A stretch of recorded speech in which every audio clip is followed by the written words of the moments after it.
dengan syarat selagi mana dia tidak membawa kepada menghalalkan yang haram, mengharamkan yang halal, maka orang Islam yang bersatu, yang berpakat mesti berpegang kepada perjanjian sampai dulu. Sebablah kita nak mengisytiharkan. Parti Islam Malaysia yang telah buat pakatan dengan pakatan rakyat, yang telah ada perjanjian dengan pakatan rakyat, selagi mana dia tidak menghalalkan yang haram, menghalalkan yang haram, menghalalkan yang halal, kita akan terus mempertahankan pakatan ini dan kita tidak semestinya tidak akan khianat, kerana sejarah perjalanan Nabi sallallahu alaihi wasallam tidak pernah khianat pada sebarang bentuk perjanjian. Ini ikrar yang bisa kita lafazkan untuk dipegang oleh semua orang. Ini hakikat yang bukan dipegang oleh PAS saja, bahkan diajar oleh Islam. Tuan, orang alim ulama bila bincang tentang hukum ta'adud asyasi dengan mana-mana pihak, ada satu lagi pasal dibincang oleh mereka, syarat kepada ta'adud. Mestilah dalam keadaan di mana kita mempunyai kekuatan yang sama atau lebih. Sekiranya kita ada kelemahan dan pihak yang bersekutu lebih kuat daripada kita pada bacaan asasnya, maka yang mesti dikaji balik. Kalau memang nanti boleh dikenakan syarat-syarat yang kita tidak bersetuju dengan. Maka sebab itulah tuan-tuan, apa sahaja pakatan yang kita buat kita tak bersyarat. Selagi mana tak mengharapkan yang haram, selagi Islam dapat kita nampakkan, selagi mana kezaliman dapat kita berteras, dan itulah kita akan lupakan. Bila berlaku sebaliknya, maka dia akan boleh berubah. Sebab itulah tuan-tuan, masa tahanan kita, tahanan yang tidak bawa kepada banyak, dia kena ada beza. Kita buka ayat-ayat Al-Quran yang sangat banyak membincangkan tentang persoalan al-wala wal-bara. Walanya apa dia? Innama waliyukumullah wa rasuluhu walladzina amanu sampai ujungnya. Dan baca dari ayat. Konsep wala ialah ketaatan berlandaskan kepada perintah Allah Subhanahu wa taala. Wala bermaksud kecintaan, kasih sayang kerana Allah Subhanahu wa taala. Wala memiliki perlindungan yang kita berikan kepada Allah Subhanahu wa taala. Wala berarti kita sanggup pertaruhkan segala benda, nyawa kita, harta kita, semua benda untuk mempertahankan setiap yang diarahkan oleh Allah Subhanahu. Itu wala. Wala ini hanya milik orang-orang yang beriman kepada Allah Subhanahu. Wala yang sebenarnya hanya milik orang-orang yang beriman kepada Allah Subhanahu. Ada pun orang-orang yang tak beriman dengan Allah Subhanahu wa taala, namun ini ialah taharuf kerjasama. Maka sebetulnya menyatakan kita dalam bertahanuf tak boleh melampau-lampau sangat memuji-muji pihak yang bersekutu dengan kita. Kerana kebangkalan yang ada mungkin mereka nanti akan menangkap dan sebagainya, maka kena bersederhana ketika memuji. Ini keadaan kita. Kita ni tak kena apa puji berarti. Bila buat muja, kata orang Melayu, muja. Nombor satu. Bila dah dia tak solidar, kita hantar dia cukup. Kita nak kasih kat bersederhana. Dia bersama alhamdulillah. Dia ada kebaikan kita alhamdulillah. Tapi nak puji lebih-lebih, nak angkat ini dan itu bukan di ajaran Islam. Memuji lebih tak boleh merasakan wala kita yang sebenar kepada agama Allah Subhanahu wa taala. Inilah perkara-perkara asas yang perlu kita faham. Bila kita bincang berkaitan dengan taharuf siasi, ada matlamat yang kita nak capai, ada syarat yang kita tidak penuhi. Bila matlamat tak tercapai, syarat tak dipenuhi, barangkali taruh ini perlu kita berani diri daripada. Tetapi sejarah sentiasa membuktikan bahawa mereka yang pegang agama Allah tidak pernah langgar perjanjian. Ketika mana berlakunya perjanjian damai antara Nabi sallallahu alaihi wasallam dan orang-orang Quraisy, perjanjian damai tersebut tidak disetujui oleh para sahabat Nabi sallallahu alaihi wasallam. Selepas tahun yang kelima hijrah Nabi sallallahu alaihi wasallam, ketika itu Islam menang besar perang Badar. Tentera yang bersekutu Arab bukan saja Arab kulit, bahkan Arab seluruh sebenarnya Arab bersatu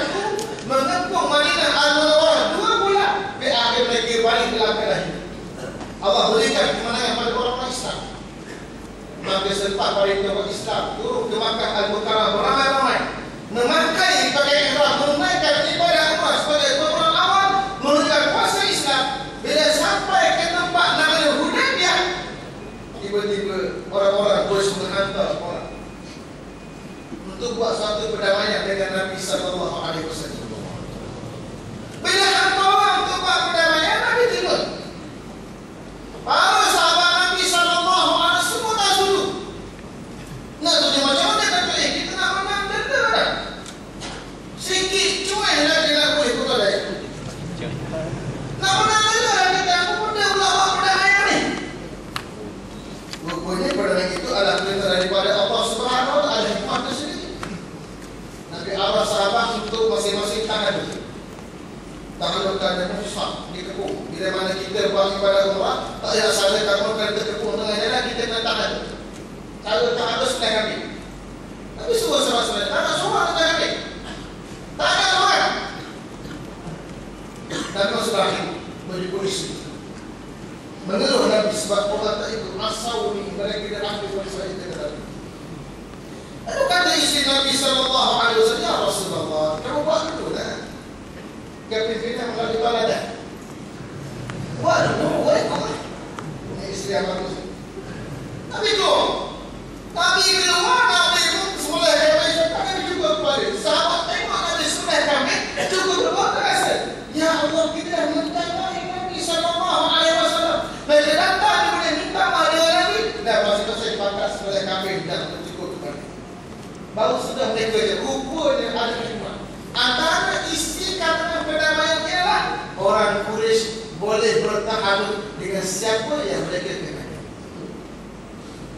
Orang Islam boleh bertahan dengan siapa yang dikenal. Maka Nabi buat tahan antaranya dengan satu banding 6 Bani Uzza. Orang Arab Quraisy ada, mereka tahu. Yang berlaku 2 tahun kemudian ialah salah satu puak yang bertahan dengan orang-orang Quraisy telah menyakiti dan menzalimi satu puak lain yang bertahan dengan Nabi sallallahu alaihi wasallam. Orang Quraisy adalah tahanan tadi, maka mereka memberi bantuan bersama-sama dengan puak yang dia bertahan untuk menyerang puak yang bertahan dengan Nabi sallallahu alaihi wasallam. Ini melanggar perjanjian. Maka bila melanggar perjanjian tahanan tersebut, maka Nabi sallallahu alaihi wasallam dikasih alasan untuk menyerang kata Makkah Al-Mukarramah yang akhirnya membawa kepada Fathu Makkah, pembukaan kata Makkah. Ulama kita bincang di mana rahsia ta'lim. Pertama sekali dengan tahanan yang dibawa oleh Nabi SAW dengan Bani Uzza dan beberapa bani yang lain lagi ketika itu boleh menjadi mengurangkan musuh bagi Nabi sallallahu alaihi wasallam. Ta'aluf mengurangkan musuh. Tuan-tuan, kita tak nak mengurangkan musuh. Kalau kita musuh itu paling kurang tak sama kita pun, dia nak lawan kita. Saya katakan 2-3 wali yang bersama Nabi yang buat ta'aluf, dia oleh dia bersama dengan Nabi ta'aluf, maka dia tak akan jadi satu. Yang kedua, mana-mana puak yang bertahan dengan orang-orang Quraisy juga, mereka tak kacau Nabi sallallahu alaihi wasallam. Di sana Nabi itu dia mengurangkan musuh. Dia konsep yang sama mengurangkan musuh juga diambil oleh ulama dalam cerita Utbah bin Rabi'ah. Utbah bin Rabi'ah Abu Walid, dia puak yang bertahan dengan puak lain, dia memang berlawanan dengan puak yang bertahan dengan Nabi SAW dengan orang-orang Quraisy, dengan Abu Talib. Bila mana puak-puak Bani Abd datang berhati dengan Nabi sallallahu alaihi wasallam, mereka hantar Al-Walid, Abu Walid untuk jumpa Nabi sallallahu alaihi wasallam. Dia jumpa Nabi. Dia kata, wahai Muhammad, innaka minna haitsu qad alimta min asy-syaraf bin nasab. Kamu beritahu Muhammad, ini orang yang ada keturunan yang baik, ada kedudukan dalam kamu. Walakinnaka qad ataita bi amrin azim. Tapi sayang sungguh kamu ni bawa datang benda yang sangat besar. Farraqta bihi jama'atan. Benda dosa ini kalau kamu tahu belahkan jamaah kamu, masyarakat kamu. Dosa itu Islam. Wasafar tabi ayamahu. Kamu telah memperbodoh-bodohkan wasaf itu. Wa ittabi alihatahu. Kamu telah cega Tuhan mereka semua satu. Patut-patut. Wahai Muhammad, kalau kamu buat semua ini sebab ini, mana cerita dia? Dia tawarkan. Tapi dia akhirnya dia bilang tadi, kalau tahai dari Abul Walid dah habis dah Abul Walid, tak ada dia. Tapi tak kata. Saya yang baca ayat itu. Sampai dua-dua. Abul Walid ini seorang yang pakar di bidang masalah. Seorang pengaji. Dia mendengar ayat Quran dibacakan oleh Nabi SAW, dia terpaku dengan tangan silang ke tangan. Terpaku. Tapi habis saya baca, itu lagi. Dia balik, dia jumpa perempuan, dia kenapa dia bawa berceritakan mulai dari Muhammad ni? Dia kata telah mendengar satu kalam, wallahi ma huwa biqauli bashar. Ini bukan kalam manusia. Oh, kata boleh. Oh, boleh ke Muhammad lah. Bukan begitu. Itu wahai kau. Biarkanlah Muhammad dalam fikir dia. Dakwah syiah.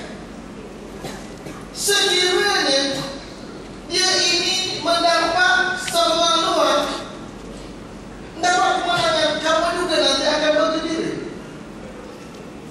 Kalau mereka ditentang oleh orang luar, kamu juga selamat daripada ini. Maksudnya apa? Kita nak cari akhirat. Apa hal itu? Dia berair urusnya. Kita nak ni. Kalau orang lain sokong dia berjaya, dapat negara ke, dia jadi hebat ke, kita juga dapat mengupas kaki. Maksudnya begitu. Atau kalau dia bertentang orang luar, lepas ni, orang luar mana? Selamatlah daripada kita dia. Kemana dia selamat? Kenapa tahu dia ada? Kata Al-Walid, Utbah bin Walid. Utbah bin Rabi'ah Al-Walid. Dengan ucapan itulah menyebabkan Utbah bin Rabi'ah atau Al-Walid tadi dan beberapa kaumnya akhirnya mengambil sikap berkecuali tidak menentang Nabi SAW. Kenapa? Kerana berpegang pada kaedah Utbah bin Rabi'ah tadi bertahan dengan ramai orang dan dia tak nak mengganggu Nabi. Awalnya kena ikut dia, tak ganggu Nabi SAW.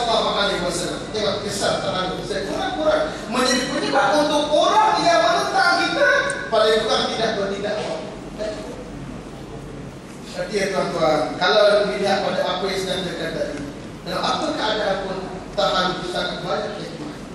Selagi mana kita bertindak menurut apa yang diajar oleh Al-Quran, diajar oleh Nabi SAW, insya-Allah Allah akan berikan keberkatan. Untuk akhir saya bacakan beberapa ayat yang mendasar kita kenapa kita bertahan dengan perkataan ayat. Satunya firman Allah Subhanahu wa taala, afdalul jihad kalimatu haqqin inda sultanina. Kata-kata Nabi SAW, sebaik-baik jihad kalimat yang benar di sisi sultan yang baik. Kebersamaan kita dengan perkataan ayat memberi ruang yang besar untuk kita menyatakan ayat kita dengan penuh berani pada orang yang sama. Yang kedua, Allah Ta'ala berfirman, wala tarkanu ilal ladzina zalamu fatamassakum nar. Jangan kamu cenderung hati kepada orang-orang yang zalim, pasti kamu akan disentuh oleh api neraka Allah Subhanahu wa taala. Ar-rukun, cenderung hati pun tak boleh.